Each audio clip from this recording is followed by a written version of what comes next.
नमस्कार, सी न्यूज़ भारत में आप सभी का स्वागत है। वक्त हो चुका है न्यूज़ बुलेटिन का।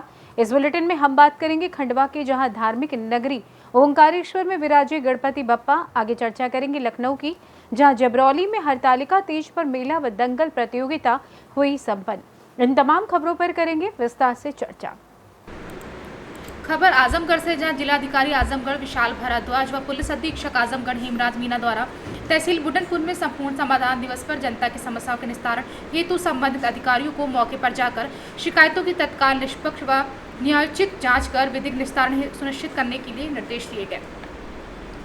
आजमगढ़ से सी न्यूज़ संवाददाता सीबी भास्कर की रिपोर्ट। खबर इगलास से, जहां civil and criminal bar association Iglas के तत्वाधान में अधिवक्ताओं ने कासगंज में महिला अधिवक्ता का अपहरण कर की गई हत्या के विरोध में सिविल कोर्ट परिसर से प्रदर्शन करते हुए तहसील मुख्यालय पर उप जिलाधिकारी की अनुपस्थिति में नायब तहसीलदार को मुख्यमंत्री के नाम ज्ञापन सौंपा।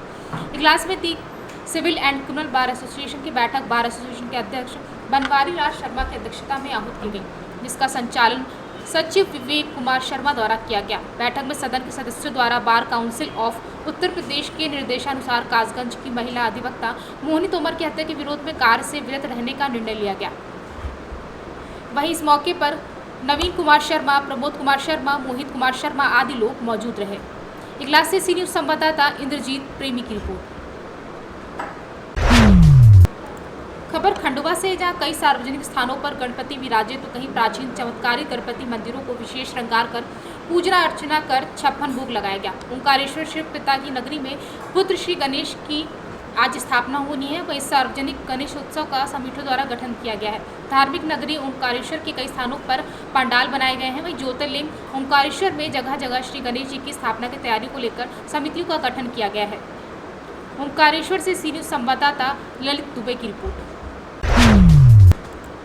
खबर लखनऊ से, जहां मोहनलालगंज लखनऊ के जबरौली में हरतालिका तीज के पावन अवसर पर प्रत्येक वर्ष लगने वाला पौराणिक विशाल इनामी दंगल संपन्न हुआ। इस अवसर पर मोहनलालगंज ब्लॉक प्रमुख ओम प्रकाश शुक्ला, समाज सेवी अमित तिवारी महाराज मुख्य अतिथि के रूप में उपस्थित थे। प्रधान प्रतिनिधि गौरव अवस्थी ने आए हुए अतिथियों व प्रधान प्रतिनिधियों का माला अर्पण व अंग वस्त्र पहनाकर स्वागत किया। ब्लॉक प्रमुख ओम प्रकाश शुक्ला व अमित तिवारी महाराज ने दंगल में आए हुए पहलवानों का उत्साहवर्धन किया और कहा कि यह दंगल न केवल हमारी शारीरिक शक्ति और साहस का प्रदर्शन है, बल्कि हमारी सांस्कृतिक विरासत और परंपराओं का भी प्रतीक है। वहीं दंगल प्रतियोगिता में झांसी, उन्नाव, गोंडा, मुंबई, कानपुर, फतेहपुर, अयोध्या सहित करीब 2 दर्जन जिलों के पहलवानों ने हिस्सा लिया। इस अवसर पर ग्राम प्रधान जबरौली रेणु अवस्थी, ग्राम प्रधान प्रतिनिधि गौरव अवस्थी, प्रधान संघ अध्यक्ष भौधरी देवेंद्र सिंह आदि लोग मौजूद रहे। लखनऊ से सी न्यूज़ संवाददाता सूरज तिवारी की रिपोर्ट। खबर सिद्धार्थ नगर से, जहां जिले के विकास खंड बड़पुर के ग्राम पंचायत बड़पुर नंबर 11 में प्रधान प्रतिनिधि मोहम्मद सईद द्वारा नाले की साफ सफाई और गंदगी पर विशेष ध्यान दिया जा रहा है। वहीं स्वच्छ भारत मिशन के अंतर्गत साफ सफाई का काम जारी है। इसी क्रम में ग्राम पंचायत के टोला देवियापुर उर्फ हसनापुर में नाली का साफ सफाई का काम किया गया और कीटनाशक दवा का छिड़काव किया गया। खबर अम्बेडकर नगर से, जहां जनपद में 3 माह पहले स्वास्थ्य विभाग से जुड़े एम्बुलेंस की फर्जीवाड़े के मामले का सी न्यूज़ भारत की पड़ताल में खुलासा हुआ था। उसकी जांच जिलाधिकारी के निर्देशन में बैठाई गई। मुख्य चिकित्सा अधिकारी और मुख्य विकास अधिकारी टीम गठित कर जांच कराई थी, लेकिन जांच रिपोर्ट को मीडिया में सार्वजनिक नहीं किया गया। उसके बाद मीडिया कर्मी के द्वारा जन सूचना मांगी गई और शिकायत भी की गई, जिसमें बताया जा रहा है कि जांच गोपनीय है, सार्वजनिक नहीं की जा सकती। आखिर सवाल यहाँ ये खड़ा हो गया कि आखिर रिपोर्ट में क्या है जो सार्वजनिक नहीं की जा सकती, जबकि एम्बुलेंस सेवा जनहित में चलाई गई है, जो कि जन जन तक सेवा दे रही है। अम्बेडकर नगर से सी न्यूज़ संवाददाता हरिलाल प्रजापति के साथ अजय कुमार उपाध्याय की रिपोर्ट। खबर महाराष्ट्र के भंडारा शहर से है, जहां खामतलाओ में भगवान श्री राम, जो देश के करोड़ों हिंदुओं के आराध्य हैं, उनकी ऊंची प्रतिमा लगाने का कार्य पिछले कुछ महीनों से चल रहा है। शिवसेना उद्धव ठाकरे गुट ने मांग करते हुए जिला कलेक्टर मार्फत मुख्यमंत्री को निवेदन सौंपा है। उस समय बाला साहेब ठाकरे, जिला अध्यक्ष संजू रहपाड़े, जिला संगठन अंकुश निर्माण, जिला संयोजक सुधाकर कारेमोरे आदि पदाधिकारी मौजूद रहे।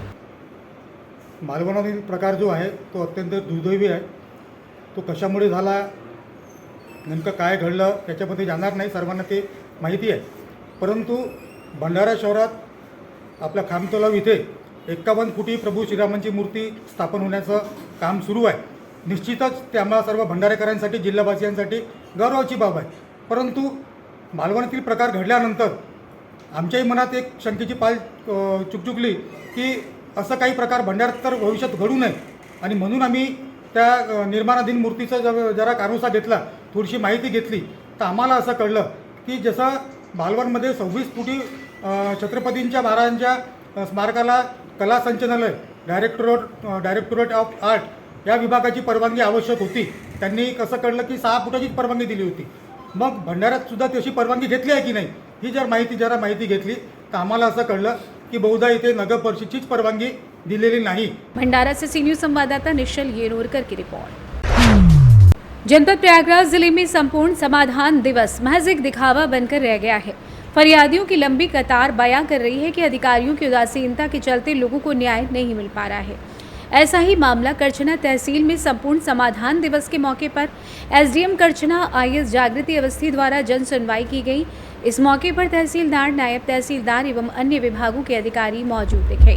वहीं जन सुनवाई के दौरान कर्मचारियों के बीच आधे से अधिक विभाग की कुर्सियां खाली दिखी। फरियादी अधिकारियों के आदेश के बाद कर्मचारियों की तलाश में इधर उधर भटकते रहे, लेकिन कर्मचारी बेलगाम होकर समाधान दिवस पर भी नहीं पहुंचते। उत्तर प्रदेश के मुख्यमंत्री के फरमान को ठेंगा दिखाने का काम किया जा रहा है। सरकारी जमीन पर दबंगों द्वारा अवैध रूप से कब्जे को लेकर न्यायालय ने बेदखली का आदेश जारी कर दिया है, लेकिन तहसील कर्मचारियों की लापरवाही और उदासीनता के चलते बेदखली की कार्रवाई नहीं की जा रही है, जबकि पीड़ित लगातार एसडीएम करछना और तहसीलदार करछना से शिकायत करके परेशान हो गया है, लेकिन कोई सुनवाई नहीं हो रही है।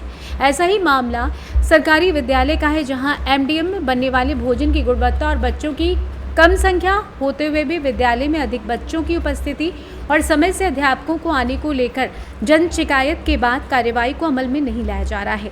इस तरह की बड़ी शिकायतें हैं जो कि दूर नहीं हो पा रही, जिससे लोगों की परेशानियां बनी हुई हैं। हमारा रास्ता गुंडा लोग रोक लिए, उस पर मकान बना लिए। हम लड़ते 3 साल हो गया, बेदखली का आदेश भी हुआ, तब भी कोई सुनाई नहीं। कितने कब बेदखली कब हुई है? बेदखली का आदेश बेदखली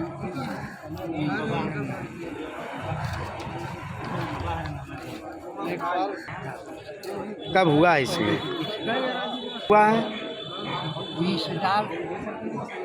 20/8/2024 को हुआ है। तो अभी तक कोई वहाँ राजस्व टीम गई नहीं। जो है पैसे के बल पर वो कहता है कि लड़के मर जाओगे, हमारा कुछ नहीं। कौन सा गांव है आपका? कुलमई। अच्छा, तो अभी एसडीएम साहब से मुलाकात हुई? हाँ, एसडीएम साहब से मुलाकात हुई, तहसीलदार साहब से मुलाकात हुई। तहसीलदार साहब का आदेश हुआ है बेदखली का, 2 बार हुआ है। हाँ, टीम नहीं जा रही वहाँ? कोई टीम नहीं जा रही। आपका नाम क्या है? कमलाकांत पांडे। वीरपुर कॉलेज में लड़कों को खाना नहीं कायदे से दिया जाता और अध्यापक लोग प्रार्थना में नहीं पहुँचते, लेट आते हैं, हाजिरी लग जाती है, प्रिंसिपल के मिली भगत। कौन सा विद्यालय है? सर्वोदय शिक्षा इंटर कॉलेज भी। आपने कितनी बार शिकायत की इसकी? 3-4 बार शिकायत कर चुकी। कोई जांच वगैरह नहीं है? एक बार जांच गई, उनमें जिन अध्यापकों का नाम दिया था वो लोग उपलब्ध नहीं मिले। हाँ। फिर उसके बाद प्रिंसिपल साहब उन लोगों को डेली देर सवेर करा लेते हैं हाजिरी। जो मैडम हैं वाइस प्रिंसिपल, जब वो छुट्टी पर रहते हैं प्रिंसिपल, तब वो टाइट रहती हैं, वो लाल लगा देती हैं। हाँ। इससे वो लोग खफा रहते हैं उनसे। तो इस तरीके से जो व्यवस्था चल रही है तहसील में, आप देखा जा रहा है कि बराबर लगातार आ रहे हैं, तो ये प्रक्रिया कब तक चलेगी? अबे सरकार बताए, वहाँ भी तो जियारत कर चुके, मुख्यमंत्री को भी कोई जवाब नहीं मिला आज तक। परिचय अपना बताइए। हमारा परिचय देवी प्रसाद। गांव कौन सा है? नीली। ये सत्कारी हैं, उनके द्वारा भी जो देखा गया कि समाधान दिवस पर कर्मचारी ही नहीं मौजूद हैं, तो इसके बारे में क्या कहना चाहेंगे? जो हमारी जिला अधिकारी महोदय हैं वो ऑर्डर करती हैं, लेकिन उनके ऑर्डर की अवहेलना की जाती है। जो RI लेखपाल हैं, इनके ऑर्डर के अवहेलना करते हैं, मानते नहीं हैं। बार बार जाते रहो, बार बार बुलाते रहो, लेकिन जगह पर नहीं पहुंचेंगे। बार बार आदेश मैडम का होता है, लेकिन ये अधिकारी उनका पालन नहीं करते उनके आदेशों का। तो जब इनके द्वारा आदेश किया जाता है और पालन नहीं होता तो उन कर्मचारियों के प्रति जैसे राजस्व निरीक्षक हो गए और जो भी हैं तो इनके ऊपर कार्रवाई करने की ये कार्रवाई नहीं करती जो भी यहाँ एसडीएम साहब हैं उनके द्वारा क्या कार्रवाई की एसडीएम साहब जो है यहाँ की वो दबाव बनाते हैं, दबाव बना के काम कराते हैं, लेकिन प्रयागराज से सी न्यूज़ संवाददाता मंगला प्रसाद पटेल की रिपोर्ट। भारतीय किसान यूनियन लोक शक्ति संगठन ने सोयाबीन के न्यूनतम समर्थन मूल्य को 6,000 रुपये प्रति क्विंटल किए जाने की मांग को लेकर मुख्यमंत्री के नाम ज्ञापन सौंपा। संगठन के सदस्यों ने तहसीलदार पोलाई कलां के माध्यम से ज्ञापन प्रस्तुत किया। किसानों ने ज्ञापन में बताया कि सोयाबीन की खेती पर बढ़ती लागत और प्राकृतिक आपदाओं के कारण उन्हें आर्थिक संकट का सामना करना पड़ रहा है। वर्तमान में बाजार में 3,500 से 4,000 रुपये तक सोयाबीन के भाव मिल रहे हैं। सरकार के द्वारा 4,892 रुपये MSP तय किया गया है। कम मूल्य से किसान अपनी फसल का उचित लाभ नहीं कमा पा रहे हैं। संगठन ने सरकार से जल्द सोयाबीन का मूल्य 6,000 रुपये प्रति क्विंटल तय करने की मांग की ताकि किसानों को उनकी मेहनत का सही प्रतिफल मिल सके। तहसीलदार पोलाई कलां ने ज्ञापन प्राप्त कर यह आश्वासन दिया कि इसे मुख्यमंत्री तक पहुंचाया जाएगा और सरकार किसानों की मांगों पर विचार करेगी। ज्ञापन सौंपने के दौरान संगठन के राष्ट्रीय सचिव योगेंद्र सिंह डोडिया, प्रदेश अध्यक्ष सुभाष पटेल, पाटीदार सहित बड़ी संख्या में किसान मौजूद थे, जिन्होंने एकजुट होकर अपनी मांगों को लेकर सरकार से जल्द समाधान की उम्मीद जताई। मांग कर रही है तो मुख्यमंत्री सुनेंगे।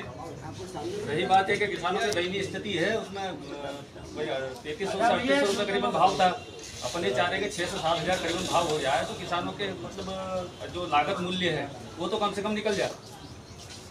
अगर किसान यूनियन की मांगों को सरकार ने बदल न किया तो जब पूरे प्रदेश स्तर पर देश स्तर पर उग्र आंदोलन किया जाएगा। भाई नहीं माने तो प्रदेश नहीं देश स्तर पर इसका आंदोलन किया जाएगा।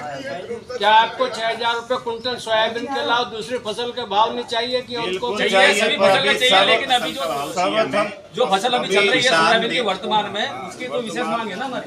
वर्तमान हमारी मांग यही है कि आने वाली फसल सोयाबीन है, हमें गेहूं का भी चाहिए। शाजापुर से सी न्यूज़ संवाददाता रमेश की रिपोर्ट। फिलहाल न्यूज़ बुलेटिन में बस इतना ही। देश दुनिया की तमाम खबरों की जानकारी के लिए आप देखते रहिए सी न्यूज़ भारत। हर खबर आपके साथ, आपके हाथ।